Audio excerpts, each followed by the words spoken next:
Hello, DPS community. Welcome to the EDUCA DPS podcast, where we inform families and connect communities. My name is Javier Ibarra, your host of the EDUCA podcast in English. Today in the DPS studio, we have Julissa Soto, CEO of the Latino Health Equity Consulting, an organization that is dedicated to serving lower income families, refugees, and all students in the community who might otherwise face barriers to receive care. Julissa is generously here to enlighten us on one school, one vaccine at a time program. Julissa, welcome to the EDUCA DPS podcast. How are you today? Good. Thank you for inviting me. I'm super excited to be here. I'm glad that you're here because I know we've been trying to get you on the show and our schedules haven't aligned, but we're here today and we're going to talk about a great topic for all of our audiences. So before we get started, I want to give our audience a bit of background information, right, on the topic. So one school, one vaccine at a time, or in Spanish, una escuela, una vacuna a la vez. Through this program, Latino Health Equity Consultant partners with school districts and health providers to bring wellness, education, community-based resources, and routine childhood immunizations directly to children, students, and their families. By using a cultural validation approach, which is key here, they meet communities where they are and break down barriers to vaccine hesitancy and access to care. Their teams are multilingual and work to research and the various cultures within the school districts before they come on campus. Latino Health Equity Consultant is dedicated to serving families with lower incomes, refugees, and all of other districts who might otherwise experience barriers to care. So, Julissa, I want to start off with, can you tell us about this campaign, one school, one vaccine at a time? Tell me more about that. Yeah, one school, one vaccine at a time was born when we were trying to get to communities of color, communities that were monolingual Spanish speakers. We were trying to get to their homes or, their healthcare, right? The healthcare system, but it was almost impossible because a lot of the families know Shots for Tots, which is a program for vaccines too. But a lot of these families were like, Shots for Tots, we just don't understand. Are those vaccines only for little children or for everyone? So myself and the health department say, we need to change the name to one school, one vaccine at a time, una escuela, una vacuna a la vez. It was something that all families could understand. So that's how the campaign started. And also I wanted the health department and myself to go to the schools and meet children and parents where they were at. That didn't exist before. Before, we used to meet at the fireplace, which it was not very welcoming for everyone, and not all families were showing up because they were scared. Also, we were at the fire department. Some of these families might have a uncertain status, and they were like, I don't know if we should go there to get our vaccines. Sure. So we changed the process to one school, one vaccine at a time, and then meeting people where they're at, which it was at their schools. Julissa, I'm glad that you talked about that because here, part of this multimedia team that produces this podcast and other shows, we're part of the communications department. And in communications, I think it's important to understand that sometimes we use titles for programs that only resonate with English speakers, and they don't resonate with any other language speaker, right? And so I think that it's important to make sure that whatever title that you have for these programs, it translates culturally as well to other languages. And so my next question for you is, can you tell us, when did you start this campaign, right? Give me for the folks listening here, tell me about what it looked like. What did the early days look like?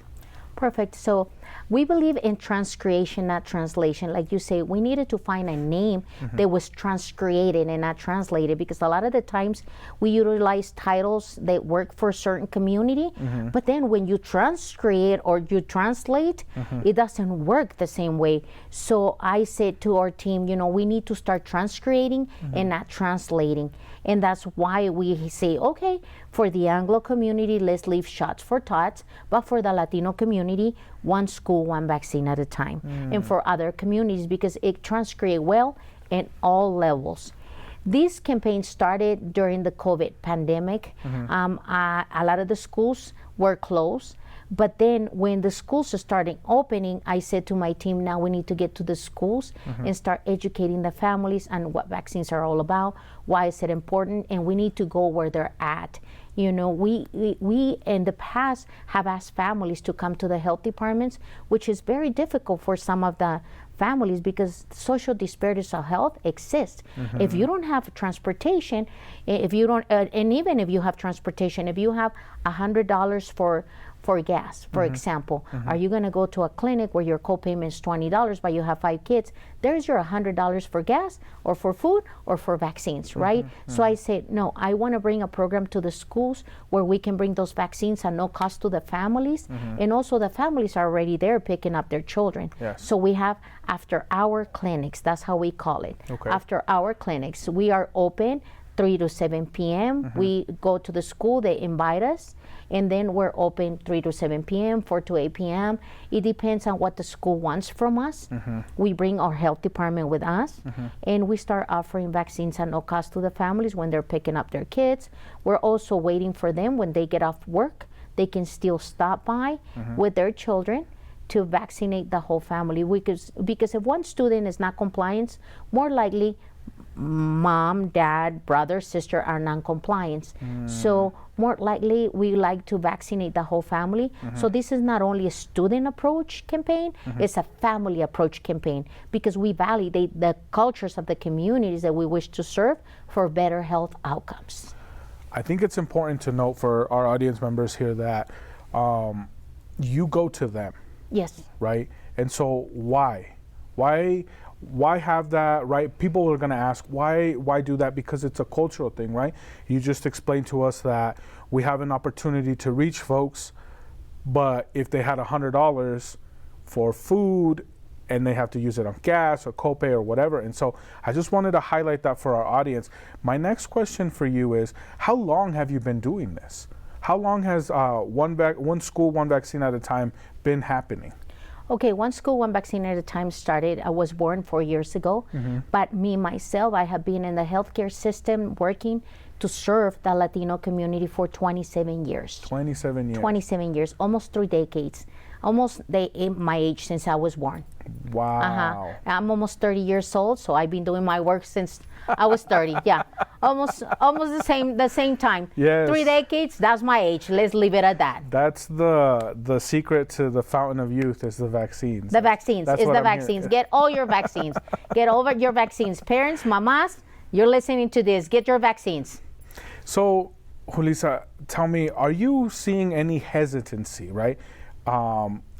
Apart from the transportation barrier, right, which is one barrier, what are some of the other barriers that you're seeing from families about getting vaccinated? You know, I never saw hesitancy per se. In the past, I used to hear from the health departments, from other professionals, Latinos are vaccine hesitant. Yes. And I was like, no. Let me organize one health clinic. And that's what I said to the health department. I'm going to organize one health clinic, one vaccine clinic, and from there you guys are going to take it. You're going to see that we're approaching families with respect and dignity, and they're going to come to our vaccine clinics. They're not hesitant. So the first time that I organized a vaccine clinic, I vaccinated 1,279 Latinos. The first time? The first time, in one day. Wow. In one day. I went to the health department and I said, does this look like hesitancy to you? It was never hesitancy. It was the access. We were not providing vaccines and access after our clinics. That didn't exist. Right. You know, in the past, that didn't exist after our clinics. What else didn't exist? Also going to the communities, meeting people where they're at. That was not existence. The health departments wanted us to go to the the health department buildings, which is government buildings. Yes. A lot of our families have uncertain status. Do you think they want to go to government buildings? Plus, government buildings are stuffy, are not fun. Right. Julissa Soto and her team offer vaccine parties. We call it vaccine parties because we bring to the schools the balloon guy, jumping castles. One time I brought in one of the schools a circus, believe it or not. I brought the circus, a full circus. A full circus for children to get vaccinated because I want the children not to be traumatized. Right. I want the children to remember their vaccines as something fun. I don't know if you remember way back then when they used to vaccinate us, they just to put us in line and you hear the children crying and you were like, oh, it's my turn. Next. I'm next. This is going to happen to me. Yes. Now the kids hear other kids crying, but they don't pay that much attention because they're out there. Fun. They're having fun. Yeah. I also bring piñatas, and inside the piñatas, I put candy and also home COVID-19 test boxes. Wow. So when they break the piñatas, they can take the home COVID-19 test box to their mom, and then they can keep the candy. So I'm raising awareness on prevention and all of that. So it's a lot of fun. You know who you remind me of? You're kind of a pioneer. I don't know if you've heard of, I'm going to butcher his name. His name is Richard Montañez. He is the director of marketing for multicultural outreach at Frito-Lay. And so they made a movie about him. So he's the creator of the Hot Cheeto. Yes. And you remind me of him because he had a problem. It's not that in the movie, it's not that the people didn't want a spicy chip, is that they didn't have access to a spicy chip. And then once they had access to the spicy chip, they didn't understand it, right? And so he pioneered marketing efforts in order to get people to buy in and then eventually buy the spicy chip. And that's exactly what you're doing with the vaccines, right? You're thinking, okay, we have a transportation barrier. Yes. How do we mitigate that, right? And then we have traditionally a negative connotation with vaccines. How do we mitigate that? And so that's exactly what you're doing, right? I'm excited to see what the future of your program looks like. And then hopefully you invite us so that we can go out there and have some fun too. And then get our vaccinations, because this sounds not only beneficial health-wise, but just a good time overall. It's a good time overall, and the children are kind of confused when they come to my clinics. They're like, oh, is it your party? Mrs. is, and I say, yeah, and I invited you. You're invited. That's why you're here. They're like looking at their parents, and one of the kids one day say, Mom, we didn't bring a gift. And I said, no, the gift is you, mijo. Yes. The gift is you. And they were like, oh, thank you. I said, go break the piñata. In the meantime, they're waiting for their turn to get their vaccines. And when they're getting their vaccines, I'm like, hurry up, mi niño. Don't think about the vaccine so you can come back and play. One of the kids also was like, my arm hurts. But when it was his turn to break the piñata, he forgot about the pain. No, his arm didn't hurt. So I believe in my best practices. I believe that my best practices are being recognized nationally and internationally. I was overseas. I was in Germany. I was in Italy, Switzerland, and Paris, also offering vaccines at no cost to our community. So I know that my best practices are working, and I know that it's some resistance right now with politicians and health departments because it takes a whole lot to put a vaccine party together. But they have to think how many lives we're saving and how many children we're stopping to running to the emergency room, which at the end is most costly. Yeah, and because it's access to healthcare, right? Exactly. So I remember this, and not to bring up old things from the pandemic, but they said, you have a certain survival rate for the COVID virus at the time, right? But that survival rate depended on availability of resource to a hospital and availability to respirators. And so if that hospital was full, all of a sudden your survival rate went down. Yeah, exactly. And so this is a great way. And so I just want for our audience to understand that this is a resource for you. This is a fun way for you to get your children excited and to understand more about the healthcare system, but also about the vaccines that save lives, right?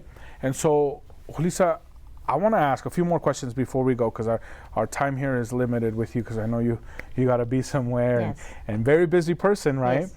Are there any costs associated to these vaccines? We've talked a lot about the coolness and all that you can get. What is the cost? No, these vaccines are free at no cost to the parents and no cost to the children.